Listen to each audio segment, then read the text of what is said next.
Alright, Shalom. First and foremost, I'd like to give all the honor, glory, and praise unto Yahweh, Bahashem, Yahweh Shai, Bahashem, Rakak Radash. Double honors and respect to the elders and to the apostles of the great millstone. Peace and blessing to all Akim that are preaching and teaching this word with 100% truth and sincerity. And unto the men, women, and children that are listening and learning. And unto the Bayat, the Dabadah, the elect house of David that is scattered abroad. I give you my utmost and sincere salutations. Alright, so we're going to go into the topic of Saturnalia, which is the origin of this modern day so-called Christmas. We're going to read a little bit about it, and then we're going to go ahead and get into some scriptures. And Lord willing, to be edifying. So let's go.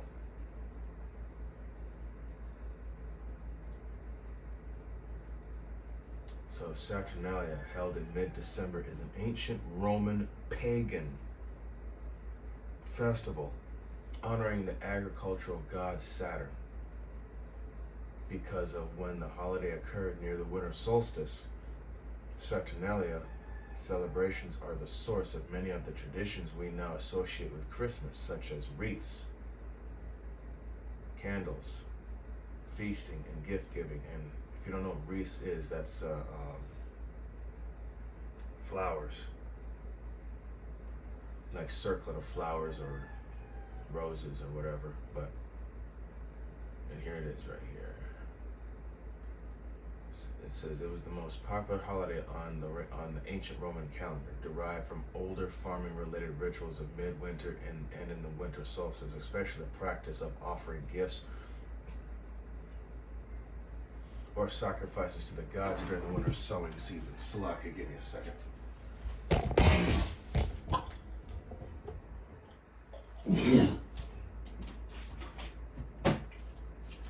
Salakia, let me fix the camera here. Sorry about that. Okay, so let's continue. So, offering gifts or sacrifices.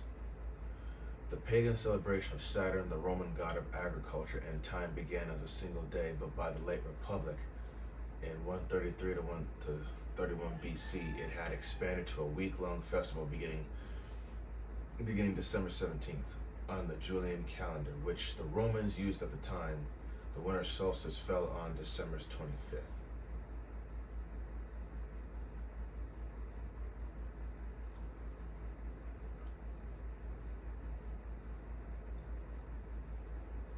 And this is a winter solstice video. It says the beginning.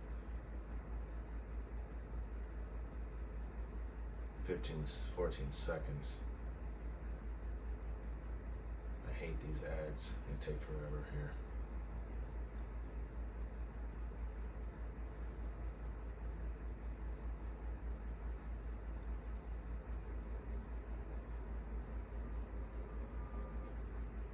Saturnalia is a mysterious ancient mountain, isolated deep in the English countryside. Anyway, this is not a... To this day, no one. That is not important, but how the Romans celebrated Saturnalia. During Saturnalia, work and business came to a halt. Schools and courts of law closed, and the normal social patterns were suspended. People decorated their homes with wreaths and other greenery, and shed their traditional togas in favor of colorful clothes known as synthesis. Even enslaved people did not have to work during Saturnalia, but were allowed to participate in the festivities. In some cases, they sat at the head of the table while their masters served them. Instead of working, Romans spent Saturnalia gambling, singing, playing music, feasting, socializing, and giving each other gifts. Wax taper candles called seri were common gifts during Saturnalia to signify light returning after the solstice. On the last day of Saturnalia, celebrations known as the Sigiliaria. Many Romans gave their friends and loved ones small terracotta figurines known as Sigiliaria, which may have referred back to older celebrations involving human sacrifice. Okay.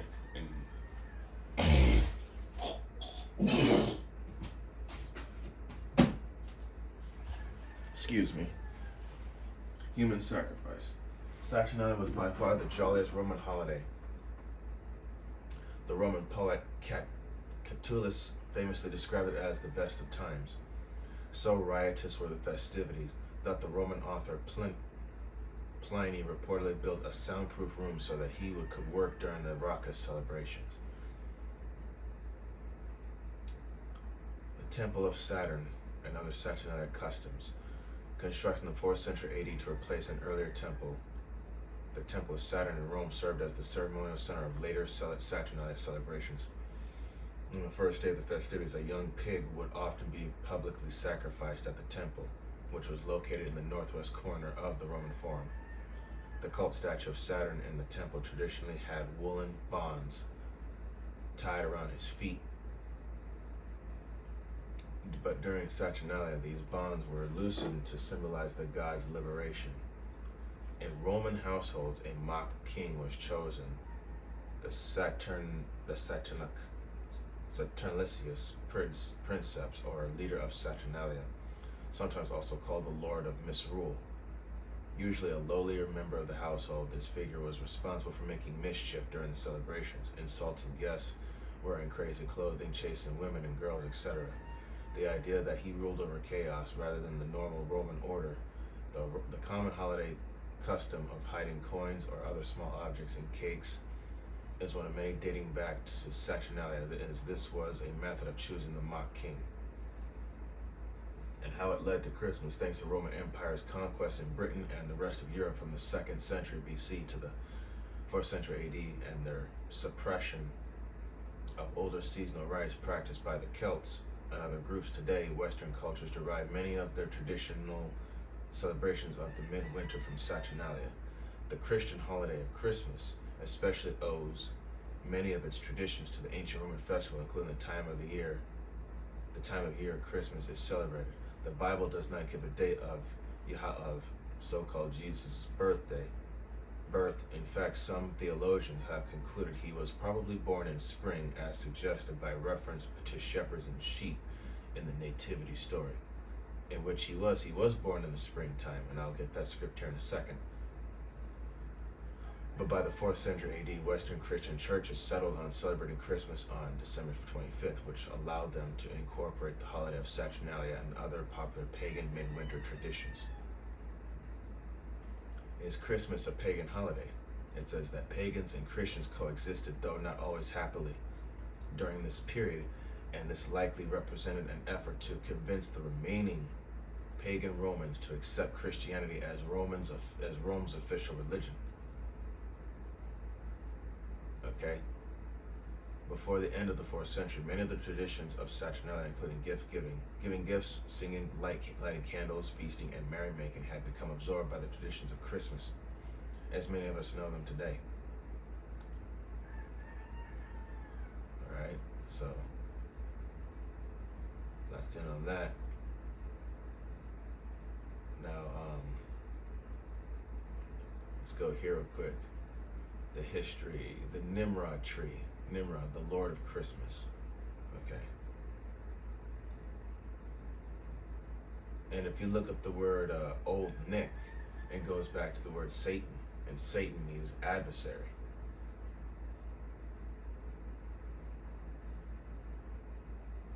Okay, Nimrod started the great organized worldly apostasy from the Most High that has dominated this world until now. Nimrod married his own mother, whose name was Semiramis. After Nimrod's death, his so-called mother wife, Semiramis, propagated the evil doctrine of the survival of Nimrod as a spirit being. She claimed a full-grown evergreen tree sprang overnight from a dead tree stump, which symbolized the springing forth into a new life of the dead Nimrod. On each anniversary of his birth, she claimed Nimrod would visit the evergreen tree and leave gifts upon it. December 25th was the birthday of Nimrod. Supposedly, this is the real origin of the Christmas tree. So, in other words, this is, again, a pagan custom that goes all the way back to this.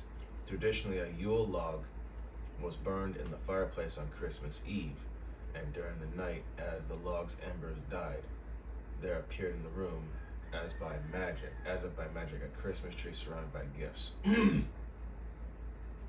Yule log represented the sun god Nimrod, as the Christmas tree represented himself resurrected as his own son Tammuz. So our Christmas tree and our Yule log have tremendous meaning, but not a Christian meaning. The Yule log is the dead Nimrod, human ruler of the ancient Babylon, who was eventually deified as the sun incarnate, and hence a god. This Christmas tree is mystical. Tammuz, the slain god, come to life again.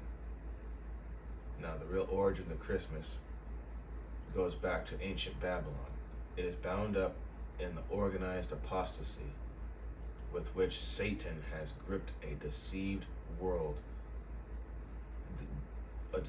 these many centuries. In Egypt, it was always believed that the son of Iris, Egyptian name for the Queen of Heaven, was born on December 25th. Semiramis also bore the title Queen of Heaven, and she was Nimrod's mother. Paganism celebrated this famous birthday over most of the known world for centuries before the birth of so-called Christ. Christmas as a pagan holiday traces back thousands of years before to a man named Nimrod, founder of ancient pagan Babylon. And of course, this date, December 25th, the winter solstice, was highly honored and recognized by Nimrod's supporters. Many centuries later, this pagan custom was Christianized as being the birthday of Christ. Okay. Let's see. And Lent, Easter, and Christmas are of Babylonian origin. Okay, December 25th was celebrated was Nimrod's birthday, during all mankind is fast asleep dreaming the old Babylonian dream. A deception of Satan. So-called Jesus Christ was not born on December 25th, but December 25th can be traced back to Genesis and a man named Nimrod. Nimrod was the founder of a great false religion system that began in ancient Babylon that has always opposed the truths of the Most High. It's time we face facts. This world is deceived, just as the power prophesied it would be. Satan is, in Revelation 12 and 9, Satan is the power behind this deception. Satan has successfully pawned off the old customs of the Babylonians' mystery religion as being pleasing to so-called Jesus Christ. Okay. As the people increased in number, the way of, I'm not going to say this name, it was corrupted, and it says Jehovah, but we all know that's not the true name, was corrupted, and a principal figure in those days was Nimrod, the grandson of Ham, who was a son of Cush, described as a mighty hunter before the Most High. The word before, used in this sense, means totally antagonistic to the power, to the Most High. We celebrate Christmas on a date which coincides with the birthday of Nimrod, the villainous king of ancient Babylon. Nimrod, who built Babel, or Babylon, conceived a one-world government model in rebellion against the power, and went about to establish a one-world government in the land of Shinar, which today is known as Iraq. Shinar, and institute a pagan worship system that rejected the Lord, the power. Okay? Not only has this original Babylonian religious system served as the source of all the world's non-Christian religions, but it has also infiltrated and corrupted the Christendom to an alarming degree. And he was the great-grandson of Noah. Nimrod became a mighty tyrant in the face of the Most High. Much of the Babylonian worship was carried on through mysterious symbols, thus the mystery religion. This system of idolatry spread from Babylon to the nations, for it was from this location that men were scattered over the face of the earth. in Genesis 11 and 9.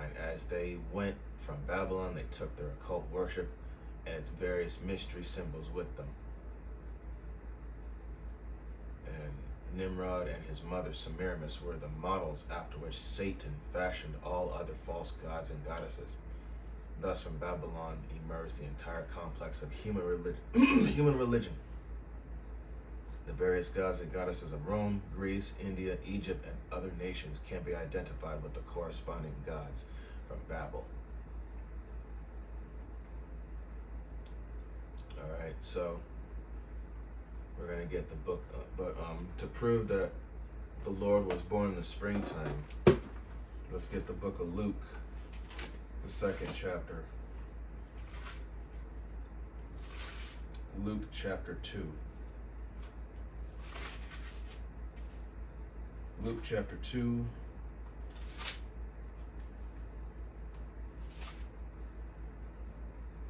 Starting from the top, verse 1. And it came to pass in those days that there went out a decree from Caesar Augustus that all the world should be taxed. Verse 2. And the taxing was first made when Cyrenius was governor of Syria. Verse 3. And all went to be taxed, every one into his own city. Verse 4. And Joseph also went up from Galilee, out of the city of Nazareth unto Judea, unto the city of David, which is called Bethlehem, because he was of the house and lineage of David. Verse 5. To be taxed with Mary his espoused wife, being great with child. Verse 6. And so it was that while they were there, the days were accomplished that she should be delivered. Verse 7. And she brought forth her firstborn son, and wrapped him in a swaddling clothes, and laid him in a manger, because there was no room for them in the inn. Okay? So, when is tax season? It's during the springtime. Okay? It's during the springtime, and that's when Yahushua was born. Okay? Born in a manger. Now, let's look up the word manger.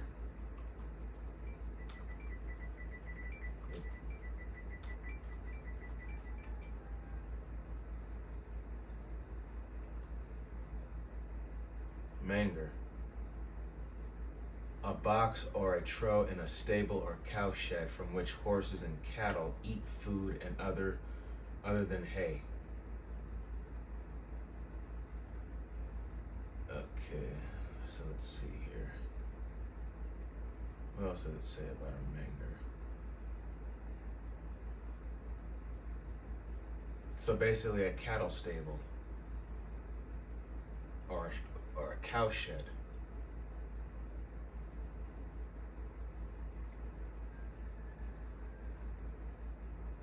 So the Lord was born in a very lowly estate. Okay? Lowly, humble. He wasn't born into some rich, extravagant home or family. No. Okay? Now I want to get let's see.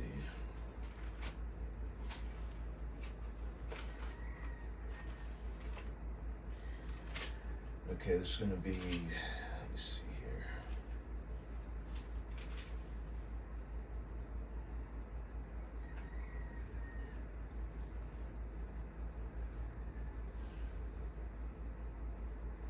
Okay, this is going to be the book of Jeremiah. Jeremiah chapter 10.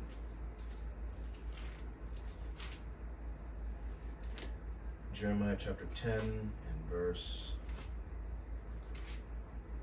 1, and it says, Hear ye the word which the Lord speaketh unto you, O house of Israel. Verse 2, Thus saith the Lord, Learn not the way of the heathen, and be not dismayed at the signs of heaven, for the heathen are dismayed at them. Verse 3, For the customs of the people are vain, for one cutteth the tree out of the forest, the work of the hands of the workman with the axe. Verse 4, They deck it with silver and with gold, They fasten it with nails and with hammers that it move not. Verse 5, they are upright as the palm tree, but speak not. They must needs be born, because they cannot go. Be not afraid of them, for they cannot do evil, neither also is it in them to do good. Okay? So, Christmas and this fir tree, this tree that they deck with silver and gold and fasten with nails, this is a heathen custom. Okay? This is not the way of the Lord. This is not one of his ways. This is an abomination unto the Lord. And people think this is something good. You know, as the scriptures say, roughly paraphrasing, woe unto them that call evil good and good evil. Okay? Christmas is evil.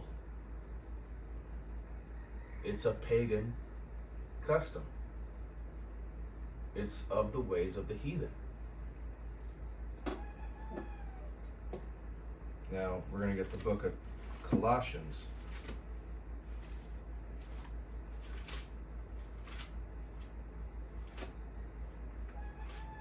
This is going to be the book of Colossians.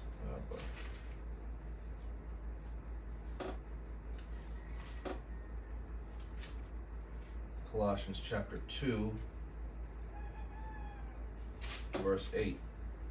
And it says, beware lest any man spoil you through philosophy and vain deceit, after the tradition of men, after the rudiments of the world, and not after Hamashiach. Okay? So,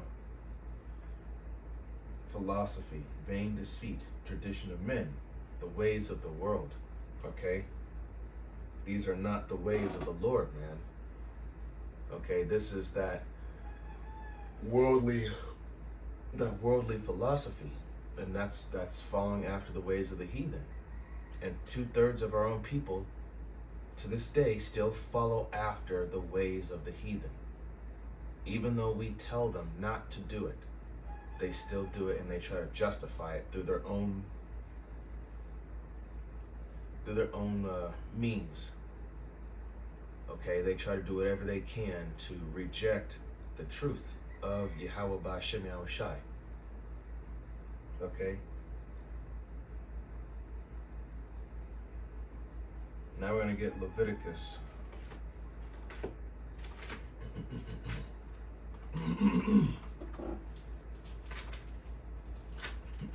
Excuse me.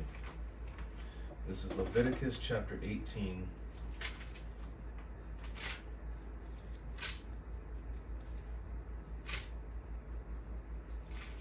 Leviticus 18.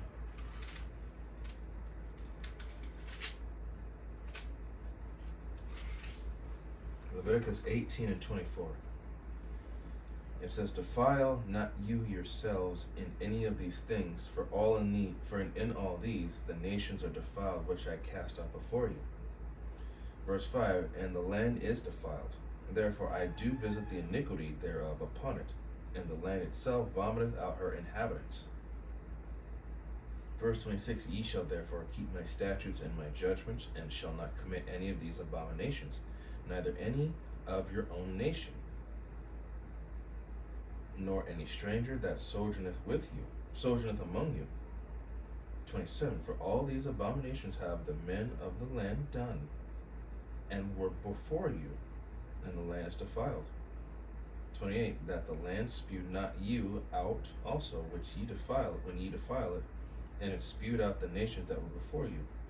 29, for whosoever shall commit any of these abominations, even the souls that commit them, shall be cut off from among the people. 30, therefore shall ye keep my ordinance, that ye commit not any one of these abominable customs, which were committed before you, and that ye defile not yourselves therein. I am the Lord your power. Okay? And we live in a defiled land full of abominations. And as the scriptures say, we are not to partake in these customs. We are not to partake in these ways.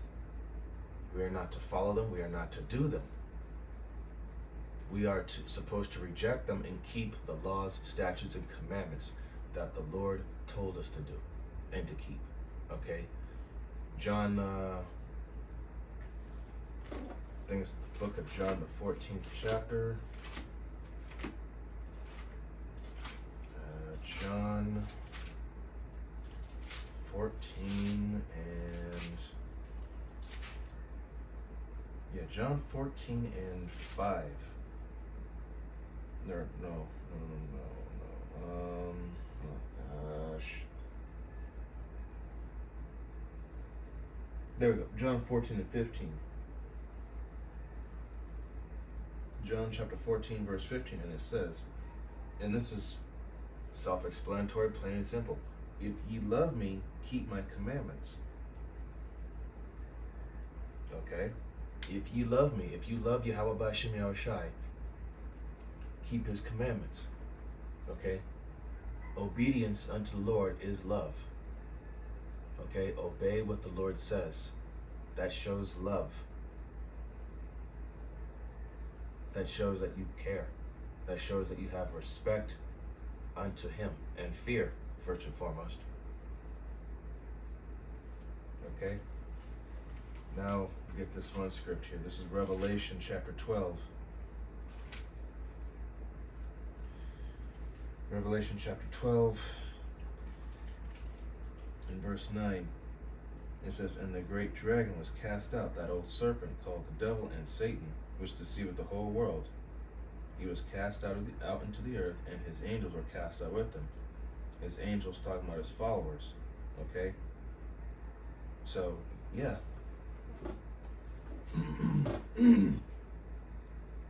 Excuse me.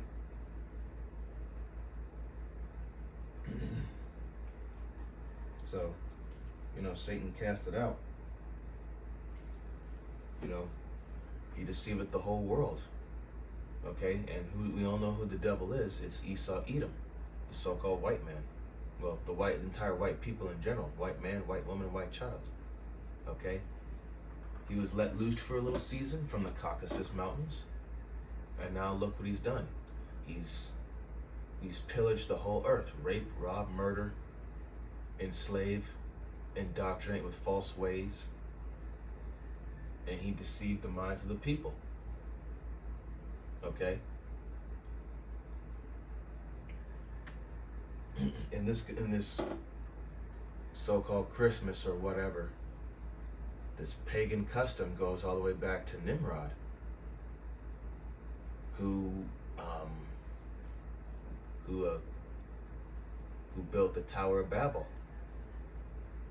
Okay, that whole one world government ideology. This is where it stems from. And what do you think that the elites are trying to do now with the MOTB and this upcoming digital system? What do you think? What do you as the scriptures say once again, there's nothing new under the sun. It's the same setup at a different time. Okay? That's why you have to pay attention and be able to discern the signs of the times that we're in. And we're in that time. Okay? That's all I had for this. So I hope that this was edifying, and you know that so-called Christmas or Saturnalia it's pagan. And pagan is something that we are not supposed to follow. It's a heathen way. Okay, it's not the ways of the Lord. Alright? So I'd like to give all the honor, glory, and praise unto Yahweh, B'Hashem, Yahushai, B'Hashem, Rakakwadash. Double honors and respect to the elders and to the apostles of Great Millstone. Peace and blessing to all Akim that are preaching and teaching this word with 100% truth and sincerity, and unto the men, women, and children that are listening and learning, and unto the Bayat the Davadah, the elect house of David that is scattered abroad, I give you my utmost and sincere salutations. See you in the next lesson, Lord willing. Kwam Yasharala, Wa Bababal, Shalom, Barakatah.